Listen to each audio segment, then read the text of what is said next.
Dictation 80 शब्द प्रति minute. Ready start. सभापति महोदय, सर्वप्रथम मैं आपकी आज्ञा से 2-3 बातों के बारे में कहना चाहता हूँ जो सदन में उठाई गई हैं और जिनका अभी तक हमें सदन की ओर से कोई उत्तर नहीं मिला है। जहाँ तक यातायात का संबंध है, वाहनों के द्वारा ही हमारी प्रगति हो सकती है और वाहनों के द्वारा ही हम विकास कर सकते हैं, लेकिन इसकी यह सरकार जितनी अनदेखी कर रही है उतनी शायद दूसरे कामों की नहीं कर रही है।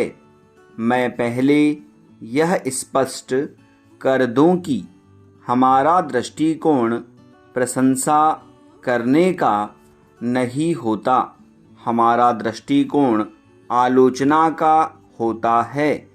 जो अवगुण हैं उन्हें बताने का प्रयत्न करूँगा, जो गुण हैं उन्हें तो दूसरी पार्टी के लोग बताएंगे, ऐसा मेरा मानना है। पैरा। अब जहाँ तक यातायात का सवाल है, रेल डिब्बों के संबंध में इस सदन में और बाहर भी बार बार इस चीज़ की मांग की गई है कि इस बारे में कुछ किया जाए, क्योंकि आपके पास जितने डिब्बे हैं उनकी भी सप्लाई आप बराबर नहीं कर पा रहे हैं। उदाहरण के लिए सरकार को यह मालूम है कि अनाज 2 महीने मई और जून में आता है। इसी समय वह किसानों के पास से मंडियों में आता है, लेकिन उस समय जहाँ भी मंडी है वहाँ वैगन दिए जाएंगे। एक तरफ तो कहते हैं कि किसानों को सुविधाएं दे रहे हैं और दूसरी तरफ उनके अधिकारों पर आप हमला कर रहे हैं।